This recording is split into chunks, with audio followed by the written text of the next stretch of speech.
हाँ तो दोस्तों, मैं आज आपको श्री मानपाल सिंह इंटर कॉलेज महावर से नक्शे के बारे में कुछ बताने की कोशिश करूँगा और आप लोग अगर थोड़ा सा ध्यान दें तो इसमें कुछ सीखने की कोशिश करें। देखो भाई,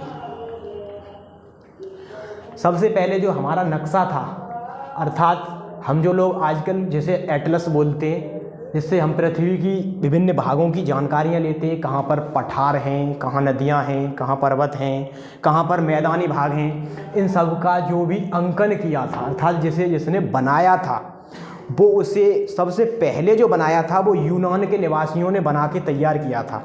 अर्थात यूनान के जो निवासी थे वो 2300 वर्ष पहले वो लोग अपने घर से जहाँ जहाँ वो घूमते थे तो उसका नक्शा बनाते थे, अपने घर का, गांव के, उसका वो मतलब यानी जो कुछ भी वो लोग जहाँ पर भी जाते थे, शिकार पर जाते थे अथवा नदियों के आसपास जाते थे, तो उन सब का नक्शा एक मिट्टी की डेलियाँ अथवा किसी भी पत्थरों पर अंकन करते थे जो कुछ ऐसा दिखता था। अर्थात यानी हम कह सकते हैं कि ये एक नक्शे का बहुत ही शुरुआती दौर था जिसे यूनान के निवासियों ने बनाना प्रारंभ किया था आज से 2300 अथवा 2500 सालों के आसपास। इसके बाद अगले जो वैज्ञानिक हुए, यूनान के जो एक वैज्ञानिक थे वो हुए थे हमारे, उनका नाम था अनॉक्सीमेंडर, जिन्होंने 610 ईस्वी पूर्व में था, यानी कि अनॉक्सीमेंडर नाम के एक वैज्ञानिक हुए यूनान में।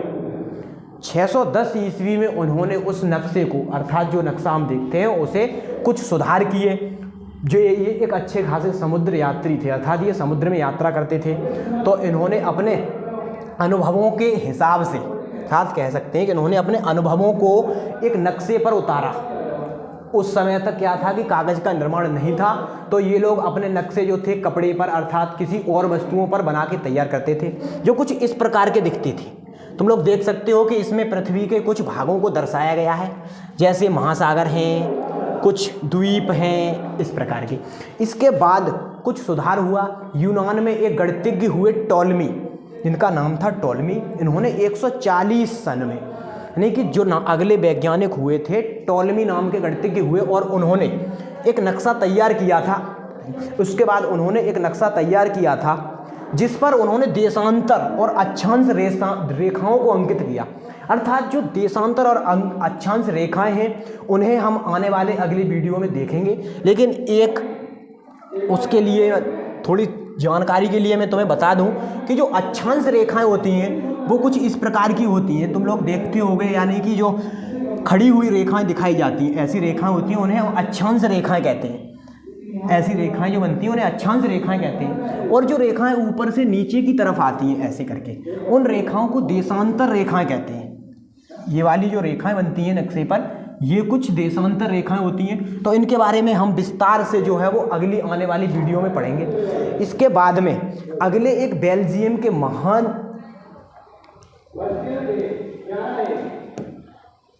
इसके बाद जो अगले थे वो गेरार्डस मार्केटर नाम के एक व्यक्ति हुए। वो एक अच्छे वैज्ञानिक थे। उन्होंने भी उस नक्शे में जो टॉलमी ने बना के तैयार किया था, उस नक्शे में उन्होंने कुछ सुधार किए, और उसके बाद में समुद्र, पर्वत, पठार, मैदान, नदियाँ, जंगल, इन सब को एक अच्छे ढंग से तैयार किया। और हमारे सामने विश्व का आज का जो नक्शा हम पढ़ते हैं वो कुछ इस प्रकार का दिखाई देने लगा था। अर्थात विश्व का जो नक्शा बन के तैयार हुआ था वो टॉलमी जैसे महान वैज्ञानिकों ने अपना बहुत योगदान दिया। इसके बाद गेरार्डस मार्केटर नामक एक बेल्जियम का निवासी था, इसने अपने नक्शे में कुछ सुधार किए और पठार और समुद्र और महाद्वीपों को अलग अलग करके क्लियरिटी लाने की कोशिश की थी। इसके बाद आप लोग देखोगे अगला जो हमारा टॉपिक है उसे हम पढ़ाएंगे विश्व में महाद्वीप कितने हैं, अर्थात यानी विश्व में पूरे विश्व के नक्शे पर महाद्वीपों की संख्या और कितने महाद्वीप हैं। तो सबसे पहले हम बता दें कि विश्व में 7 महाद्वीप पड़ते हैं, जिन्हें हम एक एक करके देखेंगे। सबसे पहले जो महाद्वीप है वो ये देखो, यहाँ से एक महाद्वीप बनता है, इसका नाम है उत्तरी अमेरिका। अर्थात हम लोग देख सकते हैं कि जो अमेरिका है वो उत्तर में है। कहाँ पर? नक्शे में जो ऊपर की चीज़ें होती हैं वो उत्तर में दर्शाई जाती हैं, अर्थात ऊपर वाला जो बिंदु रहता है वो नक्शे में उत्तर होता है। तो हम इसे देखेंगे उत्तरी अमेरिका।